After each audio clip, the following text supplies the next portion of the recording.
In crush syndrome, our patient has had significant compression of a large muscle mass over an extended period of time. Usually this takes at least 4 hours to become a systemic issue, but it can certainly happen in less time than that if the compression is severe and the muscle mass is large. So let's take a patient who is compressed from the pelvis down over an extended period of time. Several things are happening here. With that compression, we get damaged skeletal muscle cells, and as those skeletal muscle cells are damaged, potassium and myoglobin leak out of them. We know that when there's excess potassium out of the cells, hyperkalemia can cause a cranky heart and arrhythmias. And myoglobin is a large oxygen storage protein that is supposed to be in the cells, and when it's out, it can clog up the kidneys and cause renal failure.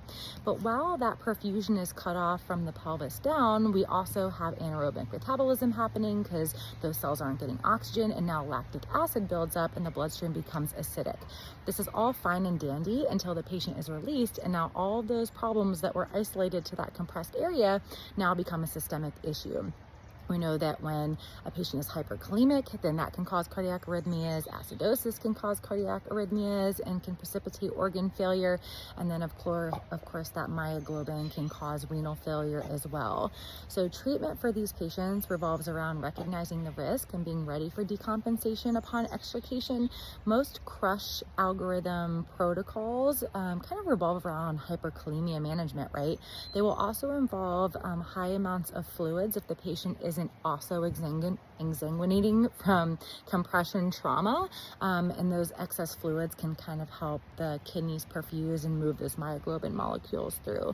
But otherwise, bicarb, albuterol, calcium are all usually parts of this treatment.